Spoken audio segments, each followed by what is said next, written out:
সকাল ঠিক 5:30। অ্যালার্মটা বেজে উঠল। ঘুম থেকে উঠে পড়ল তাপসী। তারপর ঈশ্বরকে স্মরণ করে মাটিতে পা দিল।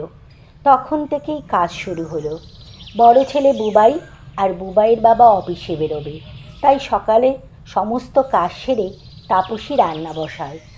প্রথমত ডায়েটের দিকে চিন্তা করে বুবাইকে যে কী খাবার তৈরি করে দেবে সে নিয়ে তাপসীর চিন্তার আর শেষ নেই। বুবাইয়ের কোনো খাবারই পছন্দ হয় না।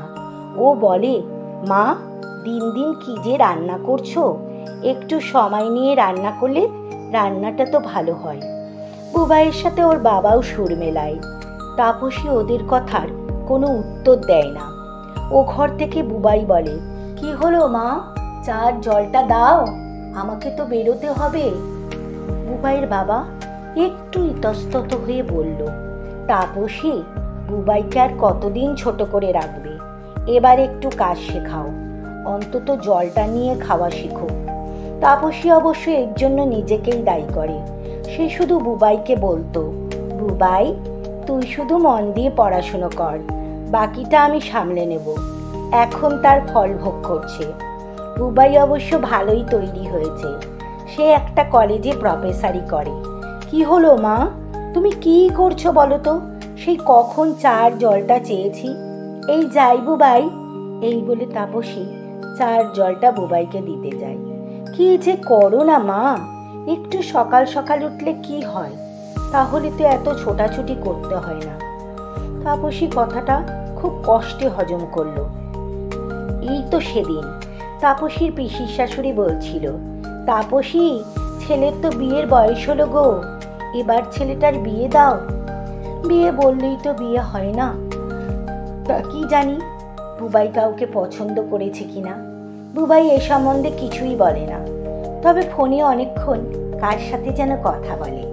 তাতে বোঝা যায় কাউকে পছন্দ করলেও করতে পারে। এই যা, ফ্যান পড়ে গ্যাসটা নিভেই গেল।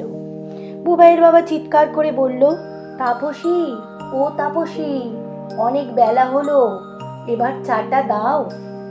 আর পারে না তাপসী। মধ্যবিত্ত পরিবার, একটু বুঝে চলতে হয়।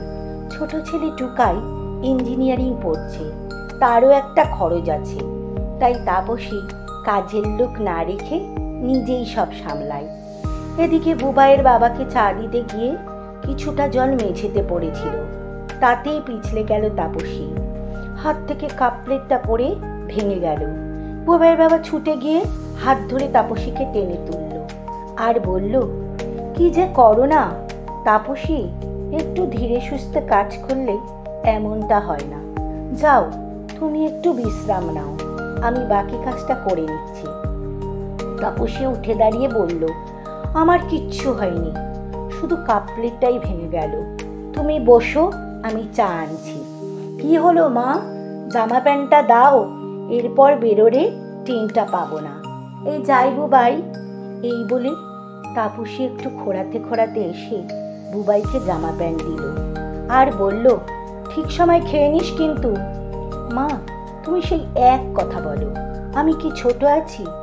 শোন, সন্তান যতই বড় হোক, মায়েদের কাছে সে ছোট থাকে। নে বুবাই, এবার দুক্কা দুক্কা বলে যাত্রা কর। বুবাই চলে গেলে একটু পরে ওর বাবাও বেরিয়ে গেল। এতক্ষণে তাপসী একটু বিশ্রাম পেল। সে চেয়ারে বসে চায়ের কাপে সুখের চুমুক দিল। কলমে ছন্দিকা চক্রবর্তী, কণ্ঠে ছন্দিকা চক্রবর্তী।